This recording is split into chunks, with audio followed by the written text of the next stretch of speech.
Buenos dias, professor Gabriel. Bom Como dia, está? tudo bom, bom dia. Que ótimo.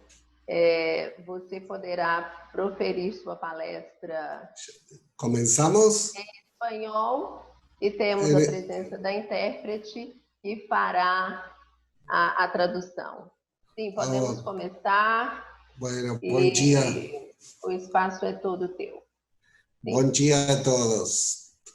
Y quiero presentarles a mis asistentes del día de hoy.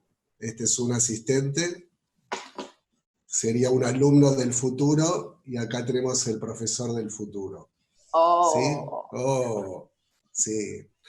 Bueno, muy bien. Vamos a compartir el PowerPoint con ustedes, una presentación básica. Y a partir de aquí vamos a ver los temas de la educación del futuro.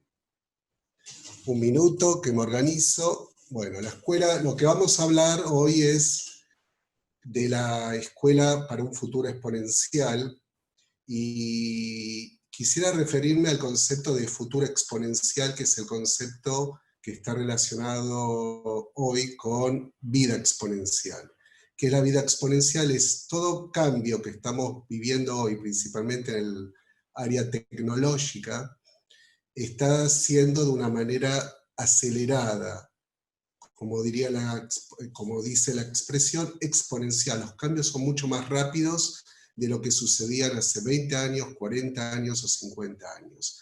En este contexto, la educación, principalmente la escuela como un todo, nos referimos a la escuela tanto a nivel inicial, primario, secundario y universidad, se tiene que ir acostumbrando y ayornando una nueva realidad para esta vida exponencial. Y quisiera compartir con ustedes algunas de las características de nuestras escuelas, principalmente en América Latina, en el siglo XIX y el siglo XX. En primer lugar, lo que tenían las escuelas tenían dos misiones. Una era la estandarización y certificación de saberes y conocimientos de los habitantes. Esto significa impartir conocimientos y saberes que podrían servir para el mundo del trabajo, del conocimiento y principalmente la inserción laboral y la construcción de la sociedad en la división del trabajo.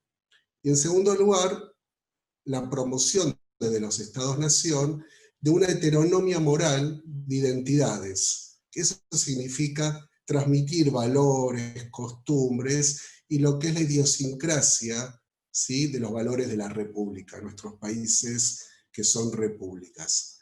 ¿Está bien?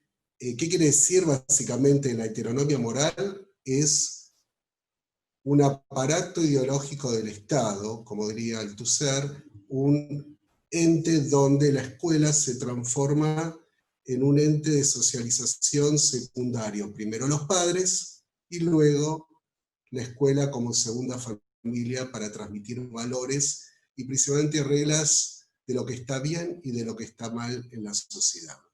Partiendo de este análisis,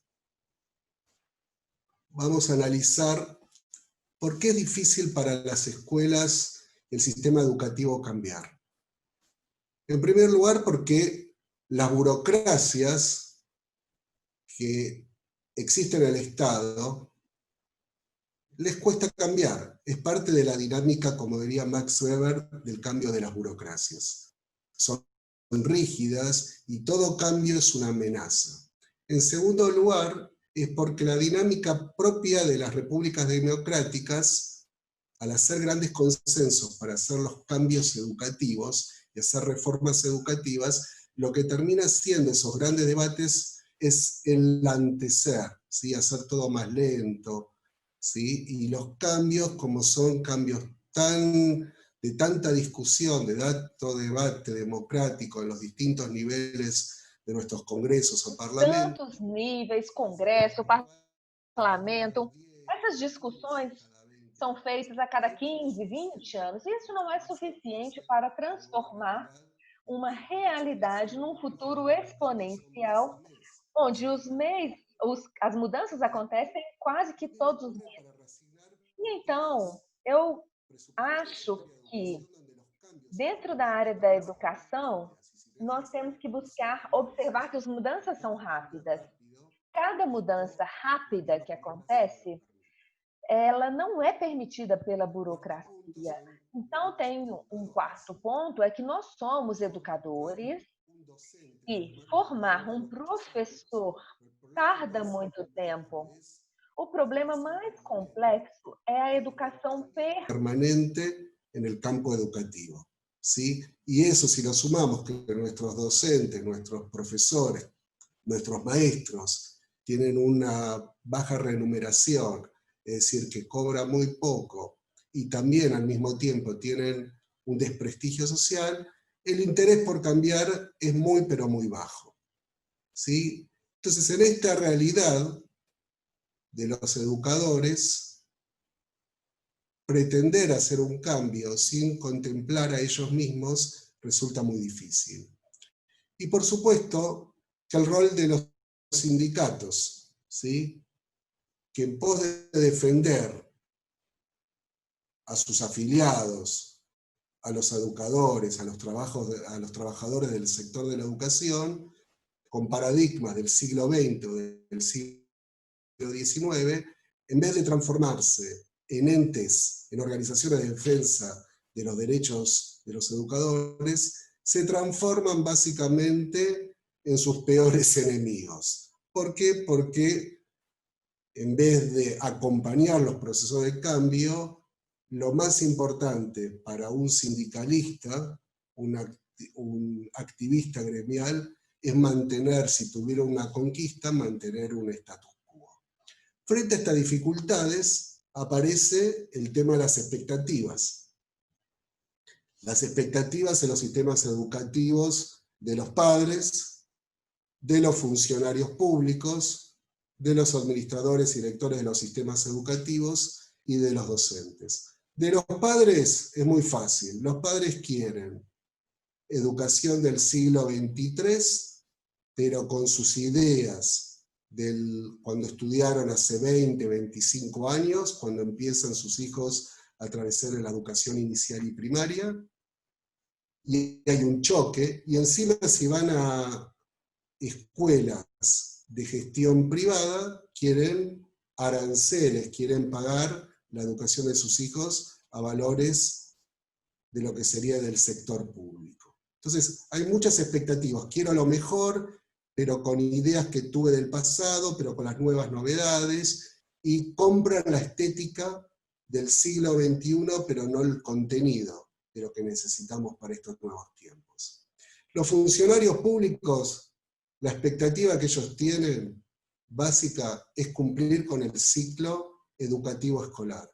Vamos a poner un ejemplo. Si el ciclo escolar en Brasil, en Colombia, en Uruguay, en Argentina son 200 días, para ellos el éxito como funcionarios públicos es cumplir los 200 días de clase sin huelgas, sin paros docentes, sin problemas y sin conflictos. Entonces, todo lo que genere conflicto, los funcionarios públicos responsables de las áreas educativas le tienen pánico a los cambios, porque los cambios representan conflictos. Y si son cambios en el área de educación, en contenidos y ayornamiento de nuevos programas, es lo peor que le podemos hacer a una gestión pública. ¿Por qué? Porque ese conflicto se traslada a los niveles superiores de la administración pública. Entonces, mayor conflicto, mayor desestabilización de los gobiernos, por lo tanto, los políticos, llámese presidentes, primeros ministros, lo que van a tratar de hacer es, en pos de evitar el conflicto, van a tratar de anular el cambio. Y el mayor éxito, mayor éxito de un funcionario público, vuelvo a decir, es cumplir los días propuestos por los objetivos del sistema educativo tradicional y que se cumplen todos los días de trabajo y que se cumplan las expectativas básicas.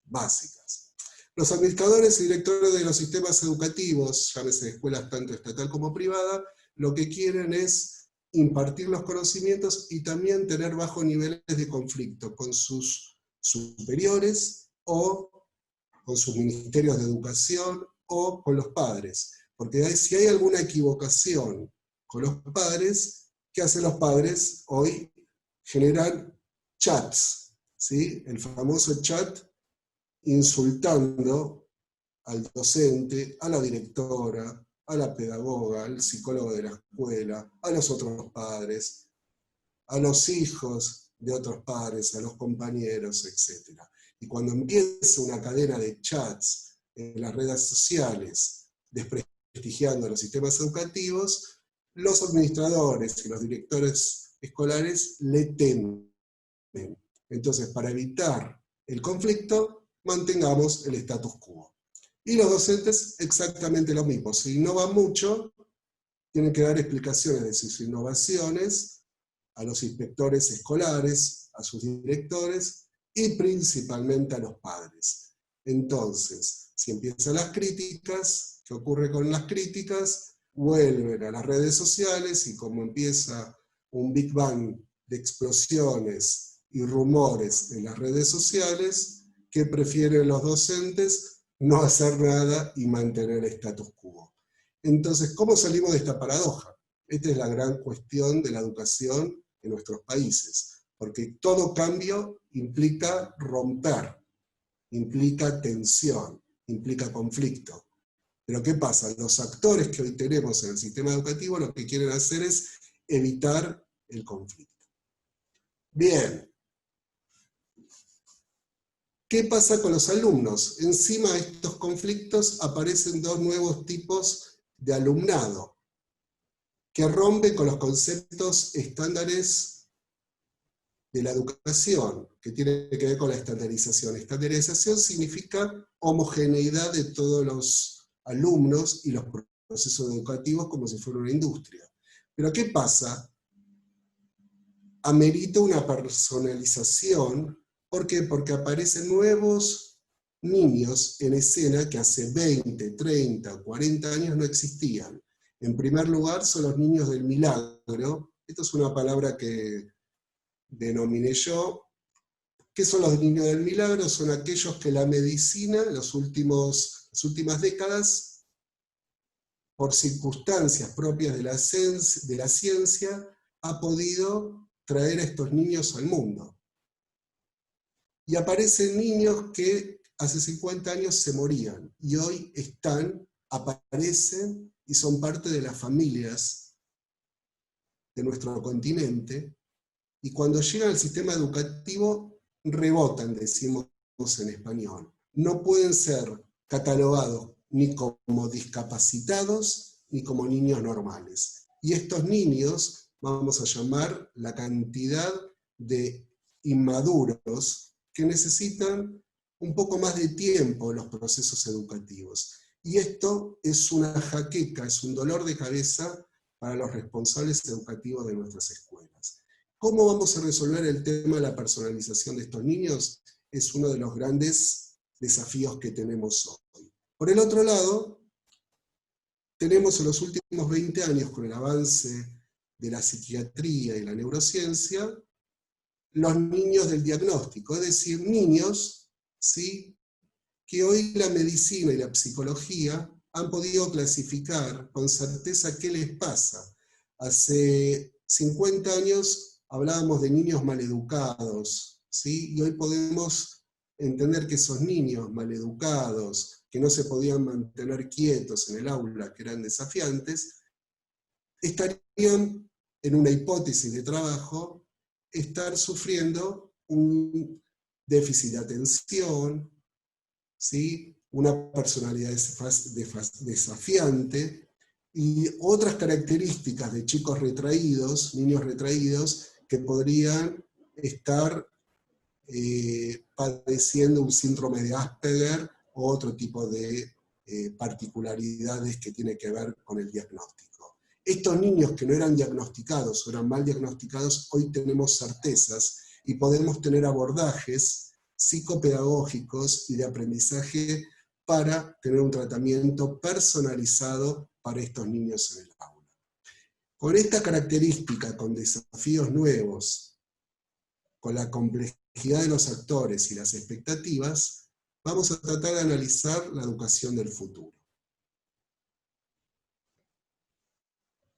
¿Qué ocurre con estos niños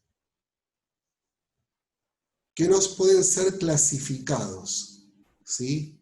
Que no, en inglés se llama doesn't fit, que no pueden pertenecer, que no encajan en los modelos tradicionales. Si van a escuelas públicas, las escuelas públicas de gestión estatal los tienen que admitir y no les toman atención salvo que sean niños muy disruptivos.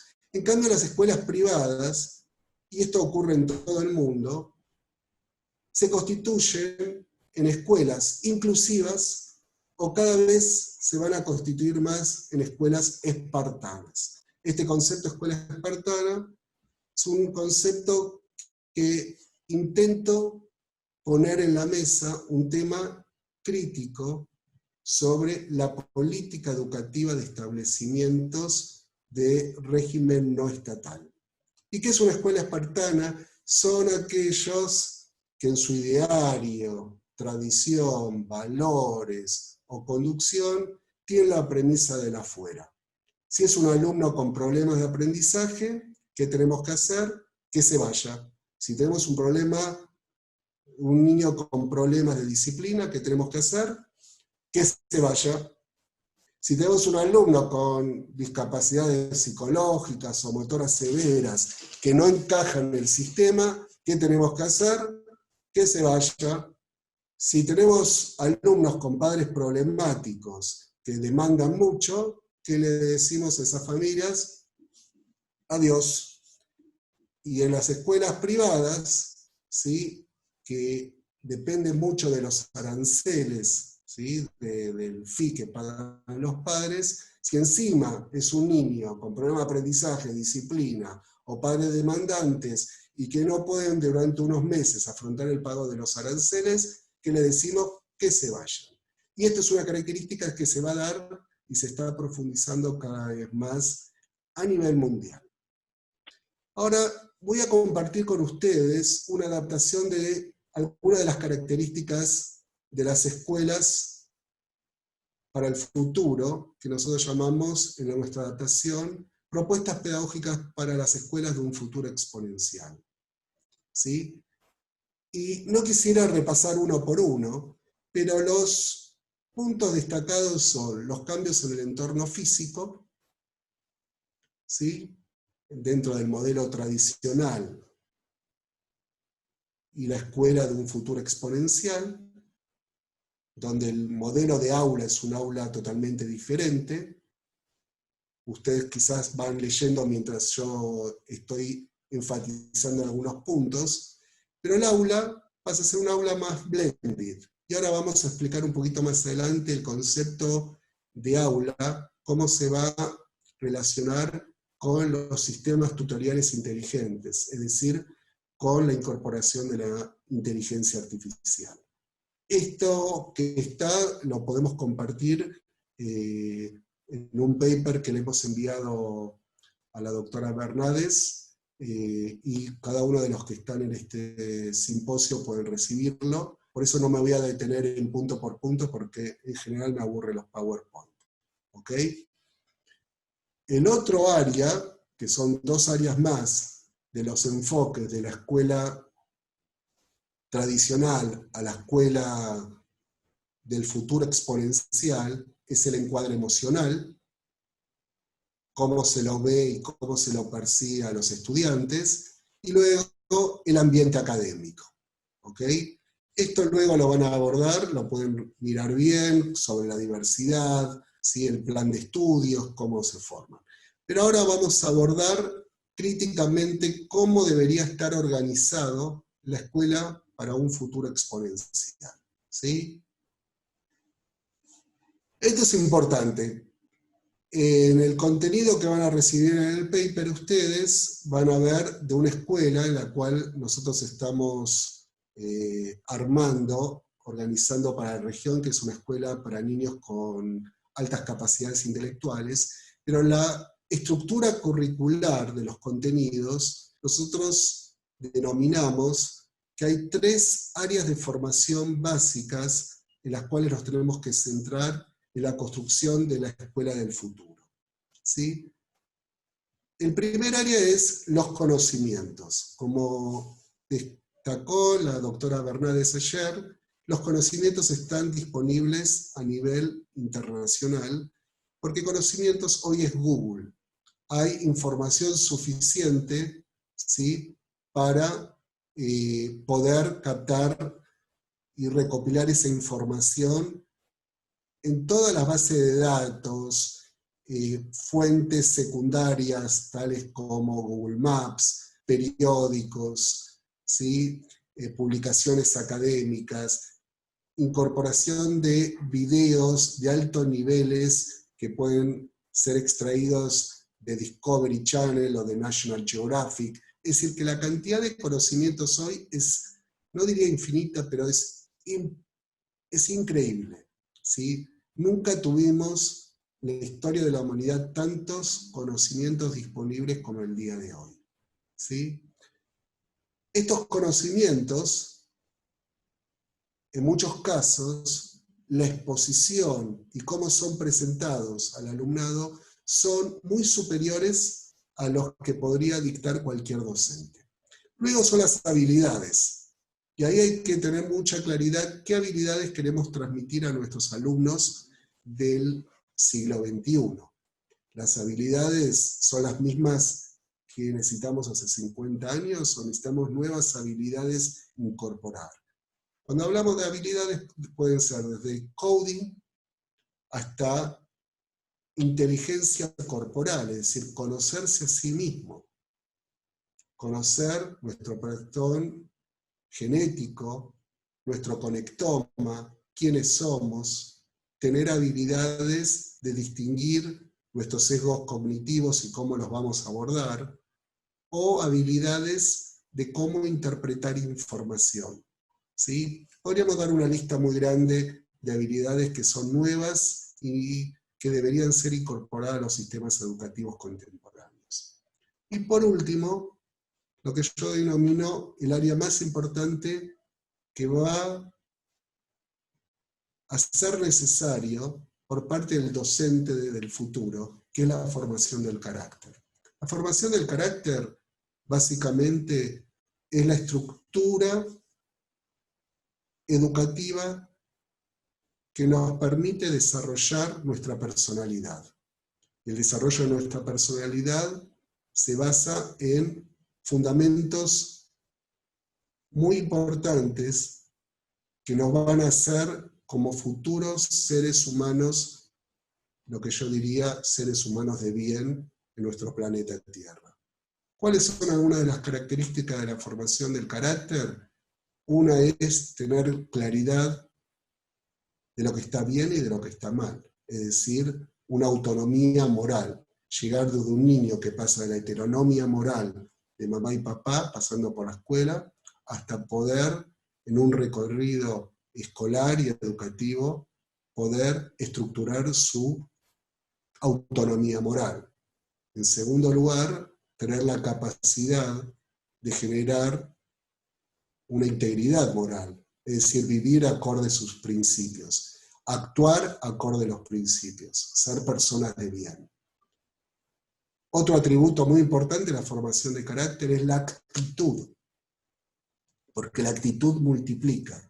La actitud es un factor que multiplica habilidades y conocimientos. Como diría el orador y divulgador Víctor Coopers, conocimientos suman, habilidades suman, pero la formación del carácter, principalmente la actitud, multiplica. La actitud es cómo nos presentamos al mundo para transformarlo, para no decepcionarnos, para seguir adelante, para ser perseverantes, para ser resilientes frente a los problemas que vamos a tener que afrontar. Es aprender a vivir con las cartas que nos da la vida y afrontar todos los desafíos que esa vida nos desafía día a día. Y si tenemos una formación educativa donde la actitud es una actitud donde nosotros podemos transformarnos y transformar nuestro futuro, vamos a tener un mundo de adaptación al cambio con un alto nivel de cualidad. En esa actitud se desprende luego de la formación de carácter la aptitud a enfrentar los cambios, ¿sí? Tener la plasticidad de adaptarnos y tener la capacidad, junto con las habilidades, actitud más habilidades de autoaprendizaje, significa que vamos a incorporar permanentemente nuevos conocimientos. Lo que significa de alguna manera habilidad con formación de carácter es tener la capacidad de aprender conocimientos. Repito, es tener la capacidad de aprender a aprender nuevos conocimientos. Porque el proceso de aprendizaje es un proceso permanente de vida. Y eso va a ser así hoy y hacia el futuro de una forma cada vez más acelerada. Vamos a ver ahora algunos roles de esta escuela del futuro y cómo se van a relacionar con la tabla. ¿Cuál va a ser el rol del docente? La doctora Bernades ayer habló un poco de este tema. En primer lugar, va a ser un facilitador y orientador de cómo adquirir los conocimientos y habilidades. Es un facilitador, ya no es un docente que tiene la luz y el alumno recibe esa luz. Pasa de ser un educador activo en la formación del carácter de esos alumnos, como comentábamos antes. Trata de modelar, como si fuera un arte, el carácter y las características de personalidad de ese alumno, para que ese alumno potencie todos sus logros en su desarrollo profesional. También es un estimulador de nuevos saberes, promoviendo la curiosidad por distintos temas. Uno de los temas fundamentales que tenemos que hacer hoy es estimular, ¿sí?, nuevos saberes, ampliar el horizonte de posibilidades del conocimiento, no estancar los conocimientos y los horizontes de nuevas ideas de los niños y los adultos jóvenes. ¿Por qué? Porque lo que debemos hacer en los procesos de aprender a aprender es mostrar los caminos y las señales hacia dónde incorporar nuevos saberes. Y para eso necesitamos fomentar como parte de la formación del carácter la curiosidad. Y uno de los puntos que ahora vamos a abordar es ser un experto de cómo desarrollar, implementar y adquirir conocimientos interactuando y programando los sistemas tutoriales inteligentes. ¿Y qué son los sistemas tutoriales inteligentes? Que vamos a ver en breve. Son aquellos sistemas que van a utilizar los niños y jóvenes del futuro para aprender conocimientos basados en la inteligencia artificial y siguiendo la personalidad y las características individuales de cada niño. Currículum. Sí, ¿qué es el currículum? Es el contenido de estos docentes que van a impartir nuestros docentes. El contenido de la escuela tradicional, sí, debe continuar, pero muchos de los contenidos de la escuela tradicional van a ser reemplazados, acá pongo podrían ser, van a ser reemplazados por sistemas tutoriales inteligentes. Esto no es ciencia ficción, ya existen. Existen decenas de sistemas de tutoriales inteligentes que nos permiten un proceso de enseñanza-aprendizaje para los alumnos en lo que nosotros denominamos en el área de inteligencia artificial áreas de conocimiento estructuradas cerradas. Por ejemplo, los SIT, los sistemas de inteligencia tutoriales, son excelentes para el aprendizaje de matemáticas. Son excelentes para el aprendizaje y la enseñanza de temas de ciencia, con aulas virtuales, con realidad aumentada y realidad virtual. Los sistemas de inteligencia tutoriales son excelentes en el aprendizaje de idiomas tradicionales. Es decir, que muchos de los conocimientos que hoy vemos que son fijos, estáticos, pueden ser mucho más dinámicos y personalizados con los sistemas de inteligencia tutoriales. Luego, el currículo debe tener y contemplar contenidos globales de acuerdo a los estándares nacionales, regionales e internacionales que permitan reforzar el aprendizaje de idiomas, culturas y geografía. Es decir, que vamos a mantener los contenidos que nos exigen los ministerios de educación, de eso se van a encargar los sistemas de inteligencia tutoriales, pero el aula y la escuela se va a transformar en un ámbito de incorporación de nuevos conocimientos, de nuevas formas de exploración de conocimientos, integrándonos con escuelas, con centros académicos de la región o internacionales y con la presencia de invitados, de empresas o destacadas personalidades de la política, del arte, ¿sí?, de la cultura en distintos países del mundo. Por último, en este área de contenidos, ¿sí?, van a estar enfocados, ¿sí?, al aprendizaje de habilidades y formación de carácter, cuestión que voy a abordar en pocos minutos. ¿Cuáles van a ser los actores en el proceso de enseñanza y aprendizaje áulico en el aula? ¿Cómo lo vamos a modelar en ese futuro? Va a haber un docente facilitador, es decir, el docente que se tenía que formar en un instituto de formación docente, lo que le enseñaban eran muchísimos contenidos, cómo enseñar las matemáticas, cómo enseñar ciencia, tenía que aprender. Hoy el docente facilitador va a ser un pedagogo, un educador, un curador de contenidos, un interpretador de lo que le pasa a cada niño y poder hacer un seguimiento individual de las características de la personalidad de cada alumno.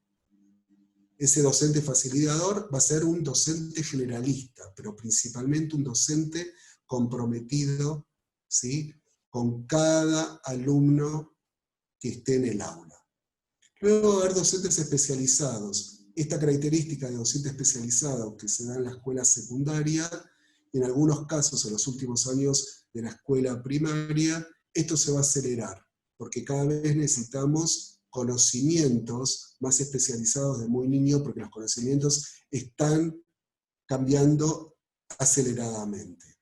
Luego, desde el día cero de la educación, vamos a tener que invitar más y más a invitados especiales motivadores, gente de distintas áreas de la cultura, de la ciencia, de los deportes, que interactúen con los niños. Los niños tienen que tener horizontes y tienen que recibir relatos de personajes reales de la realidad, ¿sí?, de actores de la realidad, para que su estimulación no dependa solamente del entorno familiar o extrafamiliar o de su lugar de inserción social, sino que puedan expandir fronteras. No condenarlos por clases sociales o por segmentación que tienen, tanto social, étnico, religioso, o lo que sea. Necesitamos que los niños abren las fronteras de su conocimiento. Y por último, como hablamos antes, los sistemas inteligentes tutoriales van a ser moneda corriente de la educación del futuro. Van a existir momentos dentro del tiempo de la escuela donde cada niño va a ser como un niño autónomo, va a ser como una experiencia de monólogo colectivo, donde cada niño va a estar aprendiendo a su propio ritmo, asistido con las herramientas de inteligencia artificial. Y el docente facilitador, ¿qué es lo que va a hacer? Va a estar observando los procesos de aprendizaje con una planilla de control muy clara. Cuando vayan a incorporar esos conocimientos, vamos a ir transformando de la escuela estandarizada, certificadora, a una escuela facilitadora y acreditadora, personalizada para un futuro exponencial. ¿Y esto qué va a significar? Que cada niño va a ir aprendiendo a su propio ritmo, con su propia característica individual de personalidad. Pero el docente facilitador va a juntar a todos los alumnos y va a incorporar y van a articular los conocimientos que van a ir aprendiendo con los sistemas tutoriales en trabajos de campo concretos. Esos trabajos de campo, que se llama estudios por proyectos, es donde van a articular conocimientos de distintas áreas. Y eso es lo que va a quedar en la memoria de los niños y jóvenes del futuro. Porque lo que recordamos, y eso está bien estudiado por las neurociencias, son relatos, son experiencias. Nosotros no memorizamos contenidos. De hecho, el cerebro humano, esos contenidos, ese conocimiento, trata de ir eliminándolo con el tiempo. Pero las historias, los relatos, las experiencias, los viajes colectivos, los juegos colectivos, las risas, las sonrisas, las miradas, ya sean remotas, con niños de otros países o con nuestros propios compañeros en el aula, aprendiendo en forma colectiva, son esas experiencias que no se olvidan. Y eso es la fortaleza y el arte de la educación del futuro. Es conectar la tecnología no como una estética, sino como una herramienta fundamental para que esos conocimientos puedan ser vertidos en desafíos que le va a proponer el docente a sus alumnos. ¿Sí? Y en esa idea, en esa articulación profunda que va a tener el docente con sus alumnos, se pone en juego todo el conocimiento que se le va aprendiendo con los sistemas inteligentes tutoriales. Le voy a dar un ejemplo simple, y esto un compañero de la Facultad de Ciencias Económicas me explicó cómo se está manejando hoy, por ejemplo, la ley de oferta y demanda. Si a un niño le queremos explicar la ley de oferta y demanda, lo único que tenemos que hacer es que traten de buscar, comprar pasajes, ¿sí? Con algún buscador, por ejemplo, con Google Flight, y ver, o con Booking, ¿sí? Reservar un hotel. Y van a ver cómo la oferta y la demanda, de los mismos algoritmos que tienen los sistemas, van dando precios diferenciales. ¿Ok? Ese es un ejemplo típico cuando exploramos algún tipo de experiencias, de cómo una experiencia concreta puede generar un aprendizaje más profundo y retenerlo. Lo mismo que experimentar viajes o intercambios, tanto reales como virtuales, con niños y jóvenes de distintas partes del mundo. Y ni que hablar en el campo universitario. ¿Ok? Bien, acá tenemos la primera parte de la presentación y quisiera hacer una conclusión para ustedes, y si alguna tiene alguna pregunta en este momento, que los desafíos que tenemos hoy en la escuela del futuro están dadas por los desafíos que nos van a presentar hoy la sociedad. Si no articulamos los conocimientos en las escuelas de hoy con los desafíos del mundo laboral y el mundo social, nuestras sociedades van a estar cada vez más atrasadas y las estructuras cada vez más fundamentalistas de las sociedades van a tener más posibilidad de controlar nuestras poblaciones y aumentar la ignorancia de las poblaciones, y el riesgo de las democracias cada vez va a ser más evidente. Voy a tratar de compartir otro video, un minutito. Ahí me van a ver un poquito más grande.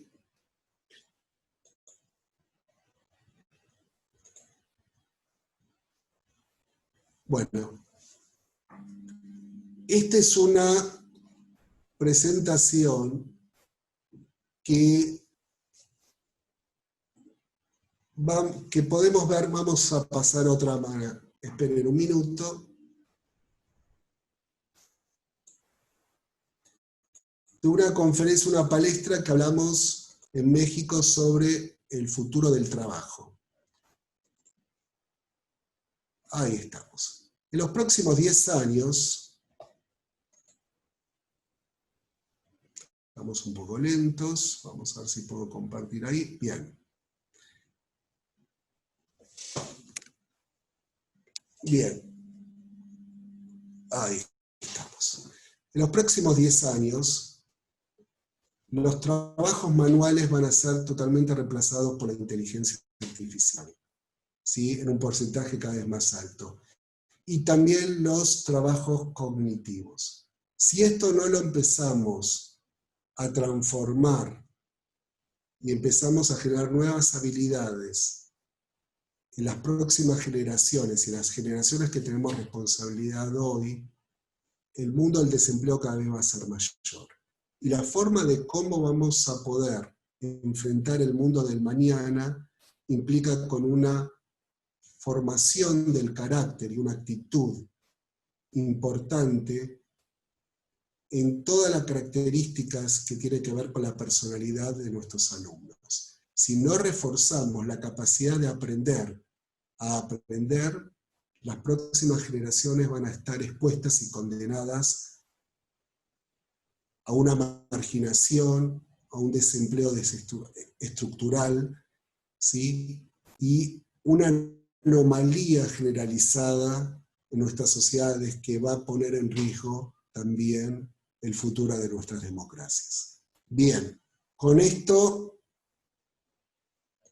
termino la palestra y cualquier pregunta que tengan ahora, no sé, Sara, si tú quieres que continúe o lo que tú digas. Tengo acá mi asistente, sí, tengo acá mi asistente que me dice que es la hora. Ah, sí, sí. ¿Sí? Y Muito acá está el bem. profesor que me está retando. Espera, acá está. Acá está el profesor.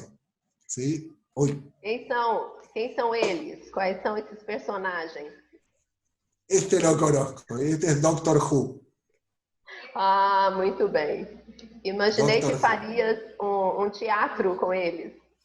Bueno, si tú quieres también podemos hacer. Mira, se Vamos está simular retando. Bueno, Sí. vamos simular um teatro sobre a inclusão, por que não? Sobre a inclusão. Quero parabenizá-lo pela brilhante exposição, concordo com todos os pontos abordados.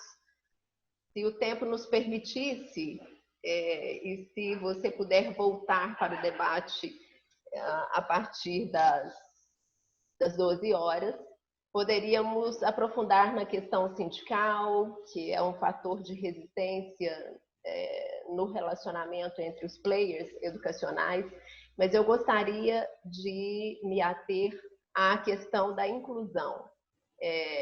Acredito que este é o melhor momento na história da humanidade que favorece a possibilidade da inclusão, inclusive pela intervenção das tecnologias educacionais, não é? Elas nos trazem essa possibilidade de olharmos essa fatia da população que precisa do nosso cuidado e da nossa atenção especial enquanto educadores. Aqui no Brasil, nós temos o seguinte cenário.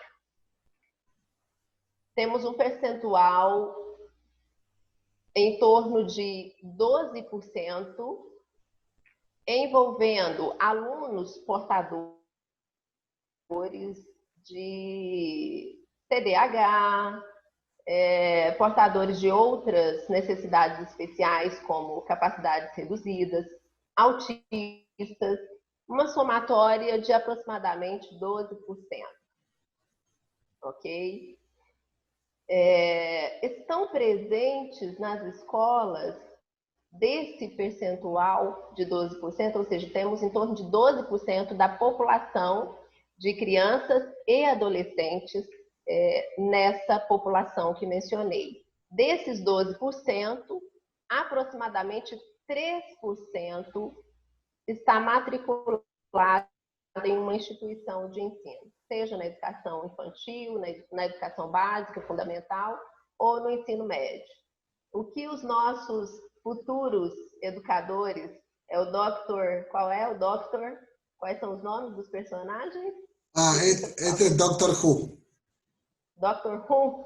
Yeah. Ok, muito bem. E o que eles poderiam sugerir,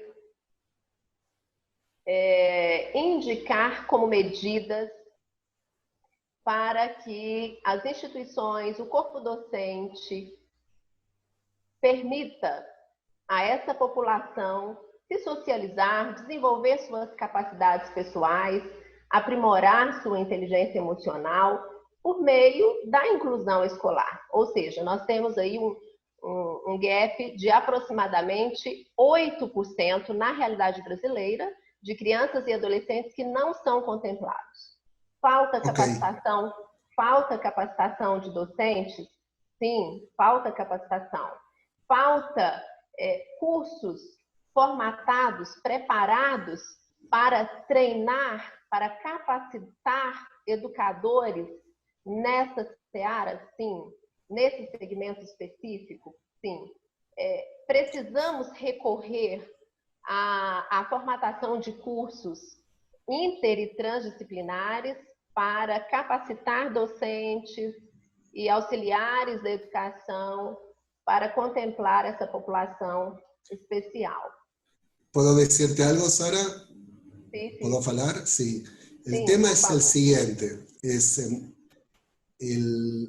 12%, que puede ser 8%, puede ser un 14%, es la población que no encaja, ¿sí? Es la población que no puede ser clasificada. Está afuera, que no son discapacitados. No es el tradicional discapacitado. Esa población que tiene algunos problemas centrales. Primero, que el abordaje pedagógico es muy costoso, es muy caro, ¿sí? Porque requiere un conocimiento especializado por parte de los docentes, ¿está bien? Okay. Entonces, ¿qué ocurre? Las escuelas privadas, vamos a poner así, la situación es la siguiente, lo que voy a hablar es sobre la práctica, no voy a hablar sobre teoría. Es muy fácil la teoría. Esto es lo que pasa en el mundo. Claro. Las escuelas públicas son públicas, estatales, populares, ¿sí? Que están en medio de Amazonia o en el norte de Argentina o en medio de la selva de Colombia. Entran estos niños y si no molestan, nadie les importa. ¿Está bien? Sobreviven en el sistema escolar. Algunos van a repetir, algunos van a abandonar, nadie les interesa. Sobreviven como pueden. Escuelas privadas. Si las escuelas privadas, su ideario es comercial, es hacer dinero, se transforman en escuelas espartanas. ¿Qué hacen con ese 12%? Los emboran, ¿no? Dicen ustedes, los echan, ¿sí? Los arrojan a los leones, molestan, ¿sí? ¿Por qué? Porque no solo por la escuela, sino porque los padres que pagan el arancel y ven que un niño que los está molestando, que interfiere en clase, que hace más lento el aprendizaje, le dicen, sácamelo, me voy a otra escuela más espartana. Entonces pierden mercado. Es decir, ser inclusivos hoy en el sistema educativo es perder competitividad en el mercado, porque todo el mundo quiere ser inclusivo, pero al mismo tiempo nadie quiere mandar a sus hijos a escuelas inclusivas. Compete con el sistema. Sí. Sí, porque quiero estar en una escuela inclusiva, me parece muy bonito, muy interesante, pero a mis hijos la mando a una escuela espartana. Y el problema más serio la tienen las escuelas congregacionales, o que tienen un objetivo ideológico, o que son Waldorf, o que son Montessori, o que pertenecen a una iglesia, que quieren integrar esas familias.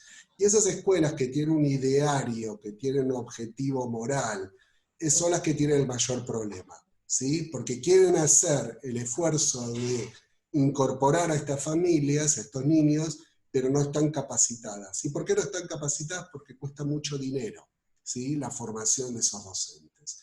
Entonces, el gran desafío de los ministerios de educación es apoyar a estas escuelas y también concientizar a las familias pertenecientes a esas escuelas que es muy importante que sus hijos vivan la experiencia de compartir aulas con niños diversos, ¿sí? Diferentes a ellos. ¿Está bien? Claro. No solamente para el 12%, sino para el 80% de los niños normales, ¿sí? Que esas familias, no es por un tema de discriminación, que es muy importante aprender a vivir en diversidad.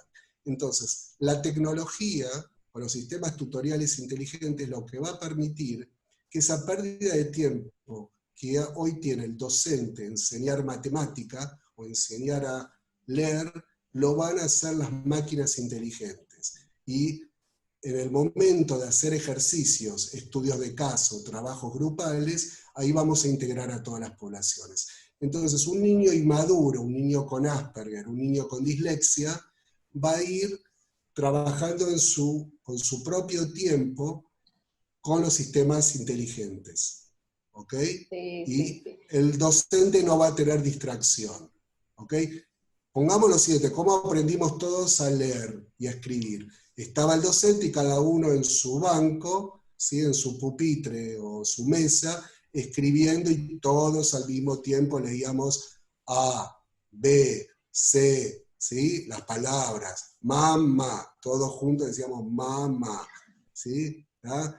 Pero eso no va a ser necesario, eso lo van a hacer las máquinas, los sistemas inteligentes. ¿Está bien? Entonces yo voy a estar por mamá, yo voy a estar con mamá y otro va a estar con todo el abecedario completo. Entonces, esta situación, digamos, costosa puede ser resuelta con un desarrollo de estrategia totalmente diferente. Me callo. Claro.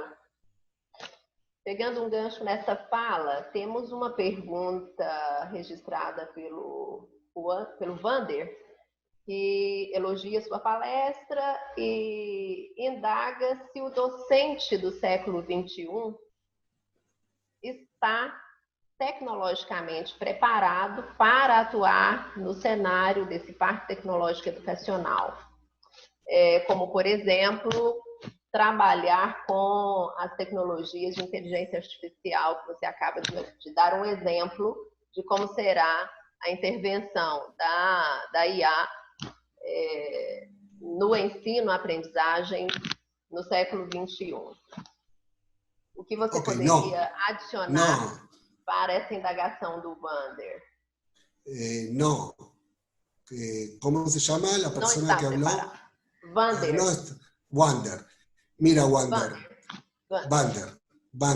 No está, como no, para armar un cambio estructural es todo un desarrollo de la currícula, del desarrollo de la formación de los docentes y la incorporación. Es un plan, tiene que ser un plan piloto, un plan nacional de incorporación, de transformación radical de todo el sistema. Hoy no es que compro una computer y un software y con eso ya cambiamos. Eso se llama cambio por estética.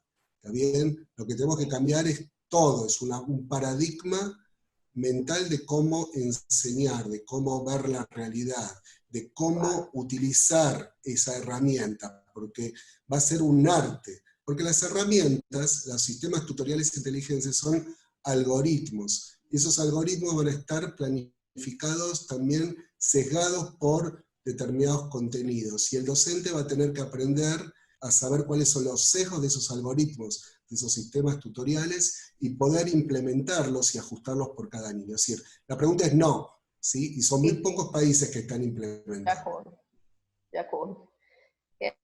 Quero agradecê-lo pela maravilhosa exposição. São muitos os elogios registrados, tanto no grupo do Congresso, no grupo do aplicativo WhatsApp, quanto aqui no chat. Gostaríamos de ter, pelo menos, mais 2 horas para debatermos de forma mais profunda todos os tópicos abordados. Já está conosco o professor Antônio Medina, que vem da Complutense de Madrid. Vou adicioná-lo a essa conversa e convidar a você, professor Gabriel, que permaneça conosco, se for possível. Muito obrigada. Okay. Muito obrigado, acá para saludar. E esperamos tê-lo no próximo Congresso Educação para o Futuro.